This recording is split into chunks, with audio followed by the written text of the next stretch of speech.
Let me walk you through exactly what is happening in the consulting market right now. There's now solid data explaining why one consultant can charge $50,000 for a project, while another is fighting tooth and nail to get just $5,000 for the same exact work. It isn't luck, and it isn't because the expensive consultant is better at selling. It's the difference between being seen as a generalist who does a lot of things and a specialist who owns one very specific result. But here's the part that most people miss. Buyers are quietly using price as a signal of risk. In the mind of a high-level CEO, the $50,000 specialist looks like a safe choice. The $5,000 generalist, they look like a big gamble. In this video, I'm going to break down the risk economics that allow boutique firms to charge 10 times the market rate, and I'm going to show you how to move from the risky cheap bucket into the safe and expensive bucket using one specific asset. To understand this, we have to look at the data. There are really three big shifts happening in the B2B buying journey right now. First, specialists are dominating the higher fee ranges. According to research from Hinge Marketing and Consulting Success, firms that position themselves as high visibility specialists grow 2 times faster and command fees up to 1,000% higher than generalists. When you look at who's charging $20,000 to $50,000 per project, it's overwhelmingly people who solve one specific problem for one specific type of client. Second, these players are not billing by the hour. They're pricing based on the outcome and the risk they remove. The hourly rate is the hallmark of a vendor. The flat fee is the hallmark of an expert. Third, and this is the most important one, when the stakes are high, buyers stop asking who's cheapest and they start asking who will keep me out of trouble. That's why companies working with small, focused firms are more likely to report a positive return than those hiring big generalist agencies. Clients who pay $50,000 behave very differently. They aren't buying your time. They aren't buying access to you. They're buying a solved problem and the ability to sleep at night. The easiest way to picture this is to imagine you need brain surgery tomorrow. Dr. A walks in and says, I do all kinds of surgeries, brains, knees, elbows, cosmetic work. I'm affordable and I can start today. Dr. B walks in and says, I don't touch knees, I don't touch elbows. All I do is one specific brain surgery, not any brain surgeries, one brain surgery, the kind that you need. I've done it 500 times and this is my entire life's work. On a brochure, they both do brain surgery, but when your brain's on the line, paying 10 times more for Dr. B doesn't feel like such a splurge. It feels like common sense. Consulting works the exact same way. The $5,000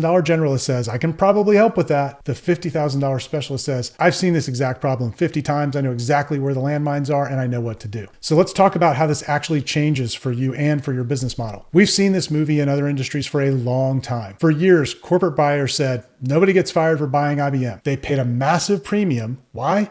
Mostly for safety. Big firms sell brand insurance. Boutique firms like you need to sell outcome insurance. When you position yourself this way, your fee stops being a cost and starts being an insurance premium against a much larger loss. A higher fee says, we know where the failure points are, and because we've been walking in this field for years, we're going to walk you around them. A low fee in a high stakes situation quietly signals, we haven't been through enough battles yet. We're not sure if we've got the answer. And here's the harsh reality. If you don't name your own category, buyers are going to drop you in the vendor bucket. Once you're in that bucket, they'll compare you strictly on price and availability. That's a race to the bottom that you cannot win, especially as AI begins to automate the lower level vendor work. So the question everyone asks is, how do I signal that safety? How do I prove I'm the $50,000 surgeon, not the $5,000 generalist? You can't just raise your prices and hope for the best. That's arrogance, not strategy. You need proof. You need an asset that pre-sells your expertise before you ever get on the Zoom call. That's why I tell every high-level consultant, you need a book. But, and this is really critical, you don't need a memoir, and you don't need a 300-page textbook that takes 2 years to write. You need a methodology asset. When you hand a prospect a book that outlines your proprietary framework, you're doing 3 things. 1, you're killing the imposter filter. Authors are viewed as experts by default, and it's a subconscious trigger in the human brain. 2, you're pre-selling the method. By the time they get on the call, they aren't asking, how do you do it? They're asking, when can we start? And 3, you're anchoring the price. You cannot haggle with an author. You don't go to a bookstore and ask for a discount on the expertise. If you're an executive coach, a consultant, a B2B expert, this is your world now. Right now, you might be the best kept secret. You're doing great work, but you're still living off warm intros and referrals. You're charging what you think the market will bear, rather than what your expertise is worth. But the gap between any consultant and the one person we trust is widening every single day. The winners in the next 12 months will be the people who define a very specific category, who name their outcome, who codify their knowledge into an asset that establishes authority instantly. The losers will be the mid-price generalists who look interchangeable and have to compete on being flexible. Now, knowing you need this asset is one thing. Actually building it it without distracting yourself from your current clients is another. Most people think writing a book is a 2-year project. It shouldn't be. If you're already an expert, the content is already in your head. You just need a system to get it out. So I pulled this video out for you to watch next, where I break down exactly how we do this. I walk you through the business author framework we use to help consultants build this asset in under 90 days and how to use that asset to replace your ad spend and 5x your fees. It's not a generic writing course. It's a revenue strategy for consultants who are ready to move to that $50,000 tier. I'll see you over there.